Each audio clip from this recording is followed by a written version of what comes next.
ঢাকায় ফেরার খবরাখবর জানাতে যুক্ত হচ্ছেন আমার সহকর্মীরা। প্রথমে যাচ্ছে সহকর্মী শাকিল হাসানের কাছে, তিনি আছেন মিরপুরে। শাকিল, এখন টার্মিনালে দূরপাল্লার বাসের আনাগোনা কেমন দেখছেন? সকাল থেকে কি পরিমাণ মানুষ ফিরেছেন ঢাকায় জানাবেন।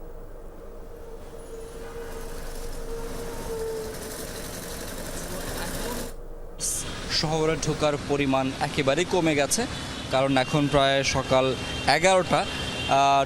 রাজধানীতে আসলে বাস ঢোকা শুরু হয় 2:30-3টা থেকে, কারণ মধ্যবর্তী দূরত্বের অর্থাৎ আমি যে এলাকায় আছি মিরপুর বা সকালে আরও ছিলাম গাবতলীতে, এই এলাকায় গাড়ি আসলে বেশিরভাগ উত্তরবঙ্গ এবং দক্ষিণ পশ্চিমাঞ্চলের গাড়িগুলো।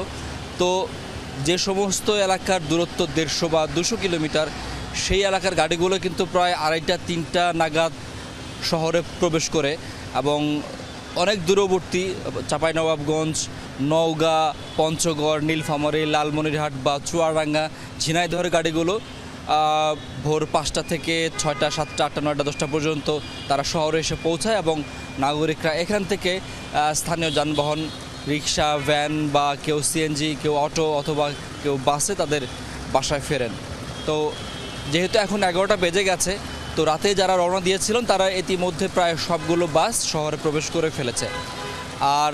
আর যারা আসবেন তারা হচ্ছে দুপুরে রওনা দিয়েছেন দূরবর্তী স্থান থেকে, তারা বিকেলের পর বা সন্ধ্যায় অথবা রাতে ঢাকা ফিরবেন। তবে আগামীকাল থেকে যেহেতু আবার সবার অফিস শুরু, সেহেতু আগামীকাল ভোরে একটি বড় সংখ্যায় মানুষ রাজধানীতে প্রবেশ করবেন, কারণ যারা শহরে ঢুকেই তারা কর্মস্থলে যাওয়ার পরিকল্পনা করেছেন, এমন মানুষরাই আগামীকাল ভোরের দিকে বা সকালের দিকে আসবেন। ছোঁয়া। জি শাকিল, সড়কের অবস্থা দেখাচ্ছিলেন। এবার আমার আরেক সহকর্মীর কাছে যেতে চাই, আশিক মাহমুদের কাছে। তিনি আছেন কমলাপুর রেল স্টেশনে। আশিক, সকাল থেকে সময়সূচি অনুযায়ী কি ট্রেন চলাচল করছে? গতকাল অনলাইন ডাউন ছিল, সার্ভার জটিলতায় পড়েছেন অনেকে। আজ কি তেমন কোনো সমস্যা দেখেছেন কিনা জানাবেন।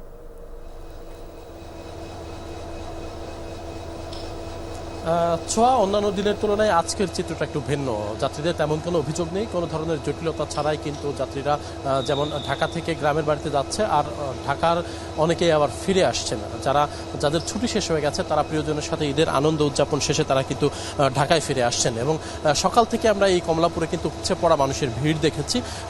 ট্রেনগুলো একদম পরিপূর্ণ ট্রেনে, পুরো ট্রেন ভরে ভরে মানুষ কিন্তু ঢাকায় এসেছে, কারণ আগামীকাল থেকেই অফিস শুরু হবে অনেকের। সে কারণে যারা ঈদের আগে পরিবার পরিজন নিয়ে গ্রামের বাড়িতে গিয়েছিল তারা সেই মানুষগুলোই আবার এই ট্রেনে করেই এই ঢাকায় ফিরে আসছেন, এবং ঢাকা থেকে কিন্তু অনেক মানুষ ঢাকা ছেড়েও যাচ্ছেন। তবে এই মুহূর্তে কমলাপুরের চিত্র যদি বলি, সকালের যে ট্রেনগুলো আসার কথা ছিল সবগুলো ট্রেনই প্রায় যথাসময়ে ঢাকায় পৌঁছেছে এবং ঢাকা থেকে ছেড়েও গেছে। এই মুহূর্তে ঢাকায় আসার মতো আর তেমন কোনো ট্রেন নেই আন্তনগর, সে কারণে যাত্রীদের চাপ একটু কমে গেছে এই মুহূর্তে। তবে ধারণা করা হচ্ছে যে দুপুরের পরে আবার যখন ট্রেনগুলো আসা শুরু হবে তখন হয়তো যাত্রীদের চাপ আবার বাড়বে।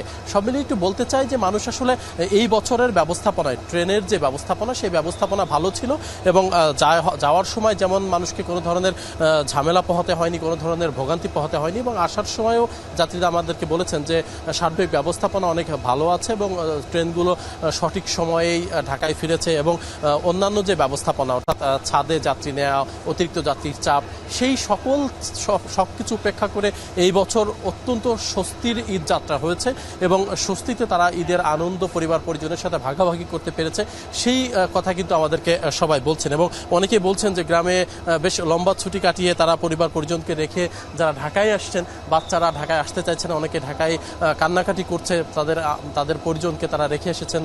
কেউ দাদা দাদি, নানা নানি, তাদেরকে রেখে অনেকেই চোখের জল ফেলতে ফেলতে ঢাকায় এসেছে। তারপরে কর্মব্যস্ত কাজের প্রয়োজনে মানুষকে আসলে ঢাকায় আসতে হয়, সে কারণেই সবাই যার যার গন্তব্যে আবারও সেই আগের কর্মচঞ্চল ঢাকায় কিন্তু ফিরে আসছে। জি আশিক, ট্রেনের সার্বিক ব্যবস্থাপনাও যে ভালো ছিল সেটি জানাচ্ছিলেন। ধন্যবাদ আপনাকে।